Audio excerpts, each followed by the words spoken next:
So let's go ahead and start the process of posting from the sales journal to the general ledger at the end of the month. So the first thing we note here is we have a couple of accounts with a 700 balance, one debit and one credit. We have AR, debit of 700, and we have sales revenue, credit of 700. So we'll go ahead and fill AR in. Again, just follow the arrow straight down and write 700 debit for AR. Now there's nothing else happening over here. There's just one entry at the end of the month. So we have a debit balance of 700. So there's the first one all done. The next one, we're going in order here, is inventory. This is a little bit more interesting. You'll note that on September 1st, we had a beginning balance of $2,000 in our inventory. So this is typically how it works. You need to have some inventory in your business so you can actually sell it.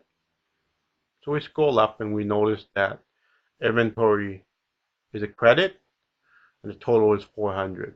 So you can think about that, or you can just follow the arrow straight down and fill in 400 over here. And now we can see we had 2,000 to start the month. We sold 400 and there's nothing else in here. So we'll have a ending debit balance of 1,600. 2,000 debit less 400 credit.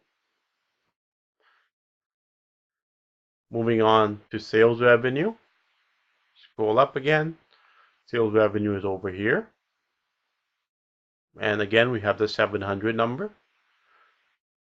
So we'll put in the 700 credit right here. And again, nothing else going on. So 700 credit balance for sales revenue on September 30th. Cost of goods sold, last one. The debit balance 400. Scroll straight down, nothing else going on. So we fill this in. And we fill this in. So there, you posted from the sales journal to the general ledger at the end of the month, and just like that, you're all done. There are also subsidiary ledgers, which are updated more frequently from various journals than the general ledger. A subsidiary ledger is best defined as a book or file of the individual accounts that make up a total for the general ledger account. The customer account in the subsidiary ledger can be arranged by customer name, which is usually in alphabetical order, or by customer number. Let's look at the accounts receivable subsidiary ledger for the bookstore. So the first one here is all filled in. We have Ken Pham, customer number 115010. And you'll notice that this subsidiary ledger is posted to on the day of the sale. So on September 1st, up here, we had the sale for Ken Pham for $220. So that's what he owes us, right? The inventory that we sold him had cost us $120. But he owes us $220. When you go down to the subsidiary ledger, on the day that we make the sale, we update it by writing September 1st, making a journal reference, S.1, so sales journal, page 1. And we make a debit entry of $220. And that leaves us with a balance of $220. So it's important to update the AR subsidiary ledger as soon as possible because you want to keep track of which customer owes you what. So you don't want to miss out on collections because you haven't kept track of what somebody owes you. You also don't want to nag customers who've already paid you. So that tends to be bad business practice. Accusing someone of not paying when they're actually up to date. So you want to make sure that this process of keeping your subsidiary ledger up to date is a very sound and concrete process. So the first box here is all done. So you see the next one here is missing some information. I have given you some information. And that process kind of continues as you go down. These boxes are missing more and more information as you go down. So take a couple minutes here and try filling in these boxes, these last three boxes for your customers. And we will continue here in the same video.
So first we have Mike Smith. There's nothing missing here. We have correctly have the account labeled and the customer number, the date, and the reference. The only thing that's missing are the numbers. So 105 debit and a 105 balance. In this next one, we're missing some more information. We have the name and we have the account number. We do not have the date. So the date we're going to fill in is the day the sale was made, because you want to post right away to keep everything up to date. The information is coming from the sales journal, page 1 to S.1. We have 100 AR for this customer, and we have 100 balance. And finally, last one, we have nothing filled in. The customer's name is Lisa May.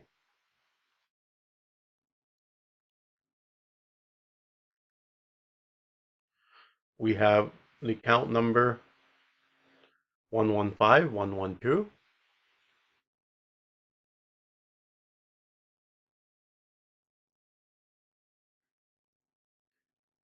And the date of the sale was September 22.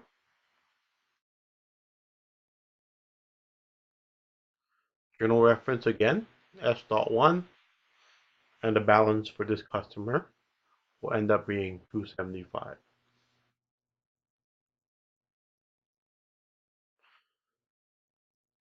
So that's how you keep your accounts receivable subsidiary ledger up to date. We're going to talk a little bit more about this with respect to collections later on in this chapter. Note that the customer account is sorted by customer number from lowest to highest. Also, the date showed that the posting were made to subsidiary ledger on the same day the credit sales were made. Finally, the amount in the subsidiary ledger add up to the accounts receivable balance shown in the general ledger. So if you were to add up all 4 customers, you would get 700, which is the amount shown in the general ledger. The cash receipt journal is used for recording cash collection from sales, AR balances, interest earned, etc. Let's look at the cash receipt journal for the bookstore. So here you see a wider variety of journal entries. So for example, on the debit side, we have a couple debit accounts, cash and sales discount. But then on the credit side, we have a whole lot of accounts, right? So we have AR, we have sales revenue, and we have some more down here. We also have the potential for a second journal entry with one transaction, as we saw with the sales on account earlier. So keep that in mind. In the cash receipt journal, we see a variety of transactions as opposed to just sales on credit in the sales journal. Note that the first transaction above is a cash sale. So to pause there for a second, we have sales revenue of 230 and we have a cash debit of 230 also. So debit cash, credit sales revenue, that's a cash sale. Also note the debit to COGS and the credit to inventory of 170. So that's also evidence of a sale when you remove inventory from your books. Then we have an interest revenue collection followed by 2 AR collections within the discount period.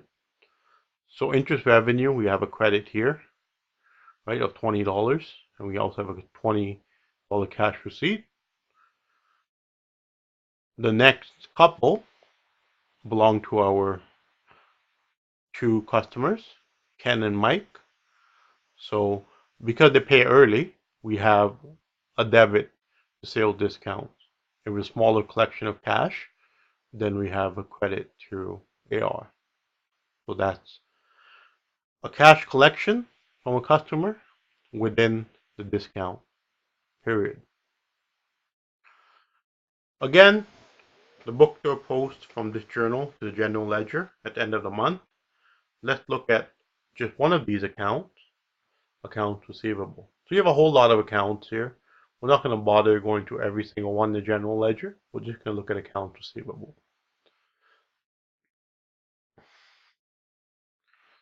So